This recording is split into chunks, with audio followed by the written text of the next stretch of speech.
दोस्तों, आज मसीही विश्वासी लोग सिर्फ और सिर्फ अन्य भाषा की ओर भागते हैं। परमेश्वर का वरदान, यदि हमको अन्य भाषा नहीं बोल रहे हैं तो हमको वरदान नहीं है, हम विश्वासी नहीं कहला सकते। और इसी अन्य भाषा के पीछे भागने के साथ साथ उनको ये भी नहीं पता रहता है कि परमेश्वर ने अनुग्रह के द्वारा हमको और क्या क्या वरदान दिए हैं। अनुग्रह के और कितने चिन्ह हैं, आत्मिक वरदान के और कितने चिन्ह हैं। तो आज मैं इसको यहाँ पर आपको बताने का प्रयास कर रही हूँ। पहला कुरिन्थी 12 अध्याय से क्या लिखता है, देखिए।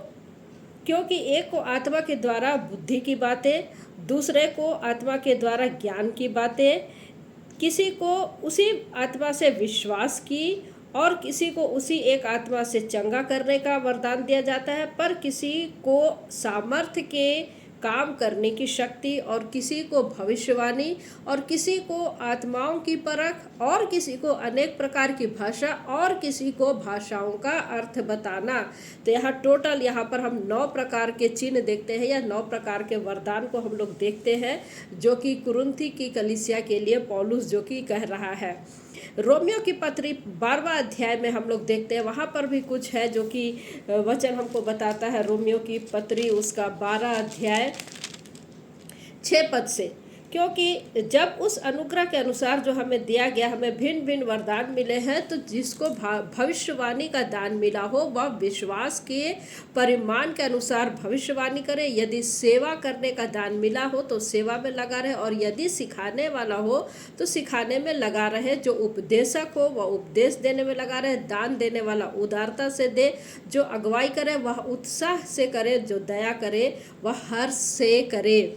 और उसके बाद में इफिसियों की पत्री 4 अध्याय में भी हम लोग देखते हैं, जो 5 फोल्ड मिनिस्ट्री के नाम से भी हम लोग उसको जानते हैं। तो टोटल मिला करके 17 वरदान है जो कि परमेश्वर ने हम विश्वासियों को दिया है। तो क्या ज़रूरत है सिर्फ अन्य भाषा की ओर आपको जाना?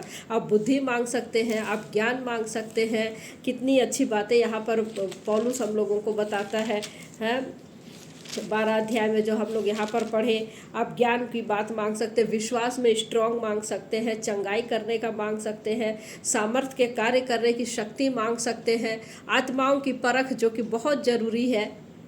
आत्माओं का परख करने का वरदान आज हम लोगों को बहुत ज़रूरी। आज हम मनुष्यों को परखते हैं, जबकि हमको आत्मा को परखना है। हम बेवकूफ़ों की तरह मनुष्यों को परखते हैं, और जो कि परमेश्वर ने ये कार्य करने हमको नहीं दिया है।